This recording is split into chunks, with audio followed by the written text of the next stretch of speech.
Hey, what is up guys? Skiddy Fishing here, and today I'm going to show you how to put line on your Rocky MTN Tenkara rod so you can get out and go fish immediately.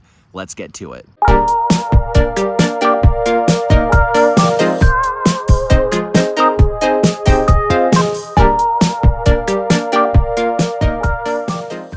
The beautiful thing about Tenkara, guys, is it's simple. It's simple on paper. That's probably why you chose to pick up a rod in the first place. However, it's not uncommon to get to your home and then suddenly forget everything about the simplicity of it, and you're just like, holy crap, how do I get started with this? And so I'm going to make this video to kind of show you guys how to do it. Chances are you probably own either the Rio or the Chico rod from Rocky MTN Tenkara. Or if you're watching this at a later date and you have maybe a future model rod, or heck, even any rod that's between 7 feet and 13 feet of a different brand, it's all the same. There's more than one way to set up a Tenkara rod, so if you're watching a bunch of videos, you're probably gonna get more than one answer, and that kind of overwhelms it for you. So this is probably the most simple way that I would put it. Possibly one of the most important things to remember when setting up your Tenkara rod is that most breakages happen when putting the line on. That's because a lot of people don't know how to set up the Tenkara rod, and it's very simple. Inside the primary blank here is a bunch of other blanks. Notice I put my finger on the tip here, otherwise the whole thing's just gonna come out, and if that thing slams and hits the ground, you could break the tip. So what we're trying to do is get the very tip of the rod first. This is too much tip, so what I'm gonna do is slide it back just a little bit so only the Lillian is sticking out of here. Now, upon opening up your rod, this probably does not have a knot. Just do a simple overhand knot, and it's that easy. I'd recommend doing it on the upper part of the Lillian because as you catch fish and this potentially frays, you can theoretically snip this and then tie another overhand knot, preserving the life of the tip.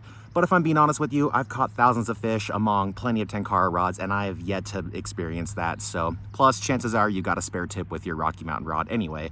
But just a simple overhand knot will suffice, and then we're gonna get going on level line. Any 3.5 level line works as well. This is just another brand. I would say 3.5 is efficient for both Rio and Chico rods. You can experiment with 4.0 with Rio, but I don't think it's necessary. 3.0 might be a little bit too light for these rods, so 3.5. So with all that in mind, let's set up our Tenkara rod. So the ratio is typically about as much line as there is rod length. So the Rio is a 12-foot rod. So typically I want to do about 12 feet of line. That's going to be a combination of level line and tippet, and that's going to give me a grand total of 24 feet, right? So a 12-foot rod plus 12 feet of line, 24. Now Chico is a little bit more complicated because this is what we call a zooming rod. So here's the primary blank, but these two blanks that stick out are optional. You can fish these two optionally, but inside the tip here, everything else is mandatory from there. So when you've got a triple zooming rod and you just really don't know where to start with the middle section. If this is 7, 8, and 9 feet, maybe I'll set up an 8-foot line so I've got 16 feet to work with. Now I'm extra meticulous and I've got foam pucks with 7 feet, 8 feet, and 9 feet lines, but that's not necessarily how everybody's gonna do it. So fish the length of the rod is kind of the general rule of thumb. In some cases, you can go shorter. You can put an 8-foot line or even a 7-foot line on the 9-foot setup. However, full disclosure, it is gonna be harder to land your fish because keep in mind where you're using a fixed line, getting the fish back to you and to your feet is likely not gonna be the case if you're using a shorter line. Same thing kind of applies if you have too much line. The fish might dart right past you and go downstream, making it a little bit hard to catch. So really, I like to use maybe just a little bit shy of the rod length, but pretty much the rod length. So really, you only need to know 3 knots total. That's an overhand knot, a slip knot, and then whatever knot you prefer to your fly. So now to set up your level line, I'm gonna do this against my red shirt here, so hopefully you guys can see this. But first off, give yourself a generous lead off of this puck. I haven't pre-cut anything yet. So what I'm gonna do is just kind of give myself some space to work with. And then you're gonna wanna give yourself a bunch of tag end as well. Ballpark, maybe 6, 7 inches. And then what I'm gonna do is just do this little overhand loop. It's not even a knot, just a loop, okay? So one more time, gonna just push it back against itself so it creates that loop. You see how much tag end I've got right here. So now what I'm gonna do is I'm gonna pull up on that loop just a little bit, keep my fingers pinched at the bottom. And what it's gonna do is it's gonna taper the base of this loop, making it a little bit easier to do the slip knot. Now what I'm gonna do is I'm gonna take this tag in and I'm gonna wrap it around the base twice. Make sure your tag end does not go through that loop, okay? So here's wrap number 1. There you go. And keep your fingers pinched. Now wrap number 2. You can see I kind of sneak it into my thumb there a little bit so I can keep them pinched. Now you've got 2 loops wrapped around a big loop, right? So what I'm gonna do is take the tag end and we're gonna go through the 2 loops that you just created while wrapping it. But make sure you do not, under any circumstances, go into that big loop, okay? So again, see if I can just pull this off to the side. Kind of pulled my big loop off to the side. Here's my 2 small loops. And I'm going to put the tag end through. And then, really what I'm gonna do is hold the tag end and hold the big loop, and then you just pull opposite. And that's a slip knot. The reason why it's a slip knot is because, well, if I pull it all the way against itself, it's done.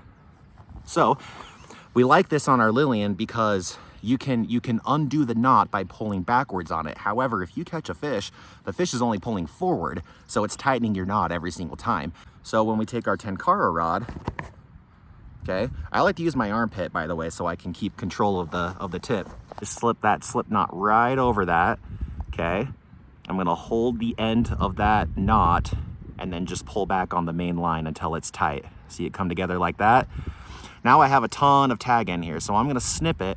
So maybe I have about maybe 1.5 inches or 2 inches. But now all I have to do is pull off of it to take it off the Lillian, or just pull on the main line to retighten it back up. And that's all there is to it. Now people start to wonder, well, how much tippet do I need? I think a good ballpark is somewhere between 1.5 feet and 2 feet. Some people like 3 feet. That's not me. I really don't prefer it, but it works. So what I'm gonna do is, if I had this 12-foot rod, okay, you can see here's your primary blank and the blank before it. What I'd probably do is bring your level line about halfway down to the second to last blank, and then just do an overhand knot on it, and then we'll tie our tippet off to the rest of the handle here. And I'll probably end where the fly is gonna be about right here at the base of the handle, not the exact base, but somewhere about right here. Now, I'm not scientific about it. I'm not meticulous. It ruins the fishing for me when I do that. So just kind of keep it simple and rule of thumb it. I get lazy all the time and don't measure anything, and I still catch a ton of fish. All right, so for demonstration purposes, I have cut this entire system pretty short just so it can be shown on camera here. So remember, here's your slip knot that would otherwise go on the Lillian. You trace this down until you get to about the second to last blank, maybe about halfway through it before the last blank. And then you just tie a little overhand knot there and snip that tag in so you have what's called a stopper knot. Now, same demonstration, let's flip this. This is no longer theoretically for your Lillian. Let's pretend that this is your tippet now. You're also gonna do a slip knot on your tippet as well. And if this is your stopper knot, okay, I'm only doing this because it's yellow or orange and you can see it a little better on camera. But if this was my tippet and this is the end of your level line, you would just do it exactly like this and then tighten that. So this way they come together like that. So now I have my stopper knot on my level line, and now my tippet can continue on from here. And then you'll trace that about maybe 1.5 feet, 2 feet total. Once again, don't overthink it. Just about the rod's length is a good starting point for you. And then experiment, figure out what works for you. And then just tie the knot that you prefer for your fly. As far as tippet goes, tippet is typically rated on an X system.